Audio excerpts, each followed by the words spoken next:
9 वर्षों तक लगातार देश पर शासन चलाना किसी के लिए भी आसान नहीं होता, और वो भी किसी गठबंधन सरकार के लिए। वर्ष 2004 में एक और भारत उदय के रथ पर सवार एनडीए तिकड़ी बनाने की कोशिश में लगा था, तो दूसरी ओर देश की सबसे पुरानी राजनीतिक पार्टी आम आदमी के सहारे 8 साल बाद सत्ता में वापसी का अपना सपना संजोई थी। वोटिंग के बाद जो नतीजे आए उसने सबको चौंका दिया। एग्जिट पोल के नतीजे धरे रह गए और एनडीए के तिकड़ी बनाने के मंसूबे भी।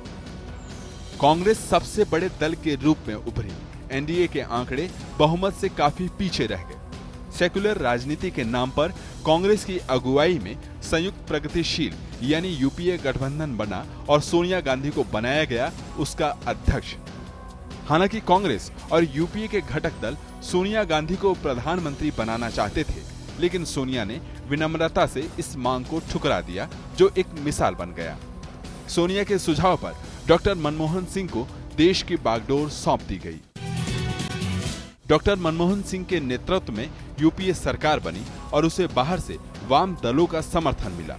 सरकार चलाने के लिए लक्ष्य तय किए गए, जिसे कॉमन मिनिमम प्रोग्राम कहा गया।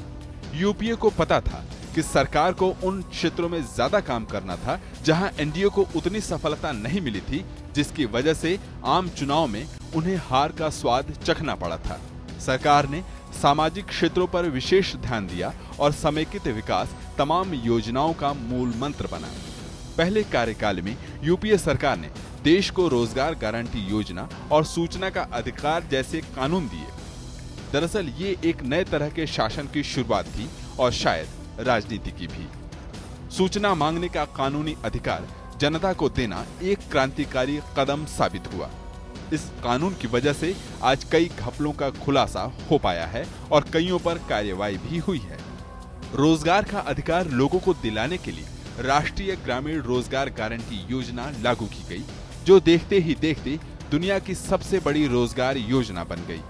किसानों के लिए 60,000 करोड़ रुपए के कर्ज की माफी का ऐलान और राष्ट्रीय ग्रामीण स्वास्थ्य मिशन भी यूपीए सरकार का एक बड़ा कदम था। अपने पहले शासनकाल में यूपीए ने देश के आम जनता की नब्ज टटोलने की कोशिश की। जाहिर है इसमें काफी हद तक सरकार को कामयाबी भी मिली। तभी तो वर्ष 2009 के चुनाव में यूपीए सबसे बड़ी जीत के साथ सरकार में वापस आई। हालांकि चुनाव में सबसे ज्यादा फायदा कांग्रेस को मिला, जिसने 200 से ज्यादा सीटें अपनी झोली में भरी। दूसरी पारी में भी अपनी जन कल्याणकारी छवि के अनुरूप आम आदमी से किए गए वायदों को पूरा करने के लिए कोशिश जारी रखी गई। सामाजिक क्षेत्र में पहले से कहीं ज्यादा निवेश किया गया और पिछड़े इलाकों के विकास के लिए विशेष खाका तैयार किया गया। अपने पहले कार्यकाल के बाद लोगों की बढ़ी हुई उम्मीदों पर खरा उतरने के लिए नए कार्यक्रम शुरू तो किए गए, लेकिन पहले से चल रहे मनरेगा, राष्ट्रीय ग्रामीण स्वास्थ्य मिशन, जवाहरलाल नेहरू शहरी पुनर्नवीनीकरण मिशन, सूचना का अधिकार कानून और भारत निर्माण को और व्यापक ढंग से लागू करने पर भी काम किया गया। प्रधानमंत्री ग्राम सड़क योजना के मार्फत देश में सड़कों का जाल बिछा, तो मिड डे मील जैसी योजनाओं के प्रभावी तरीके से लागू होने की वजह से गरीब परिवार के बच्चों को स्कूल तक खींचकर लाने में मदद मिल रही है। अल्पसंख्यक समुदायों और अनुसूचित जाति और जनजाति के लिए यूपीए के कार्यकाल में कई कल्याणकारी कदम उठाए गए हैं। अधिकारों पर आधारित व्यवस्था बनाने के लिए यूपीए सरकार ने अपने दूसरे कार्यकाल में शिक्षा का अधिकार कानून पास किया, जिसमें 6 से 14 वर्ष तक के बच्चों के लिए निशुल्क और अनिवार्य शिक्षा का प्रावधान किया गया। सूचना का अधिकार, रोजगार के अधिकार और शिक्षा के अधिकार के बाद केंद्र सरकार देश के लोगों को जल्द से जल्द भोजन का अधिकार देना चाहती है। इसके जरिए देश की 67% आबादी को 1 से 3 रुपए प्रति किलोग्राम की सस्ती दर पर अनाज उपलब्ध कराने की योजना है। विधेयक में संशोधन के बाद प्रति व्यक्ति प्रति माह 5 किलोग्राम खाद्यान्न मिलने की गारंटी होगी, तो बेहद गरीब परिवारों को प्रति माह 35 किलोग्राम खाद्यान्न मिलता रहेगा।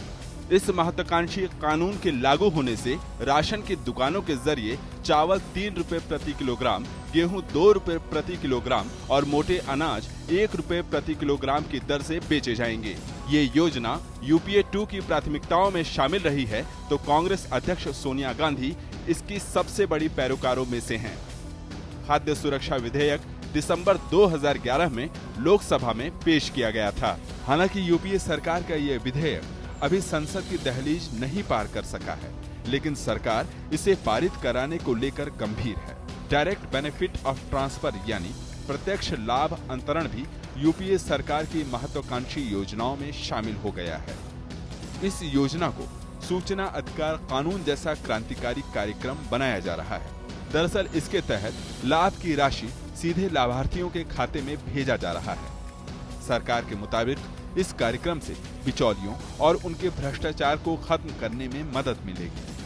आम आदमी यूपीए सरकार की प्राथमिकताओं में हमेशा शामिल रहा है।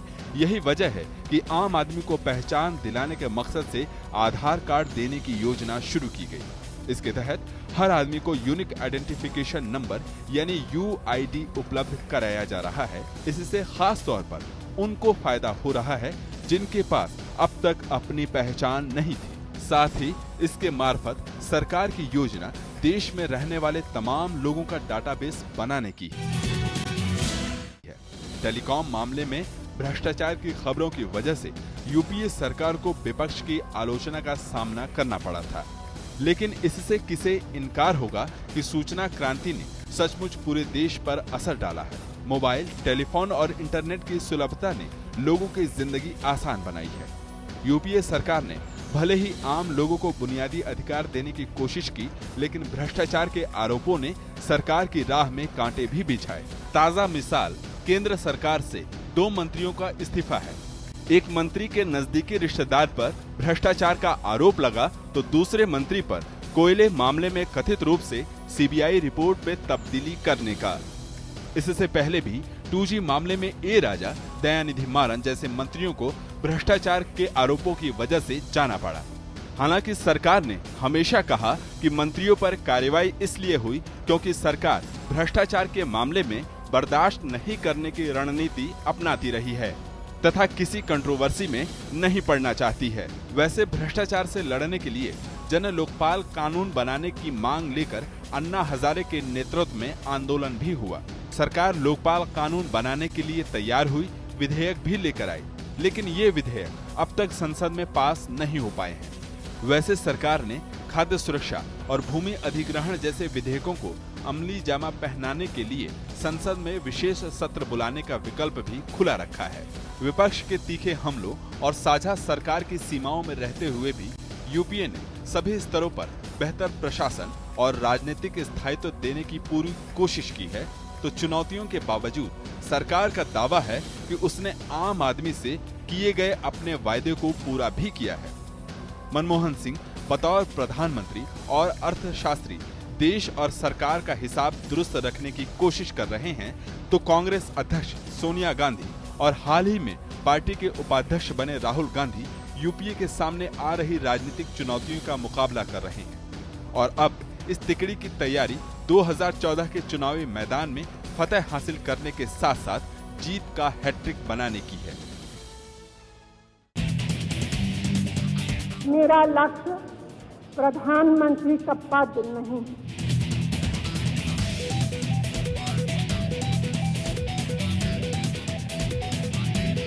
We should not chase power for the attributes of power.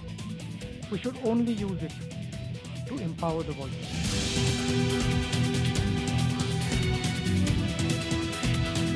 धर्मनिरपेक्षता, उदारवाद और कमजोर तबकों के प्रति हमदर्दी हमारे बुनियादी आदर्श रहे हैं और रहेंगे।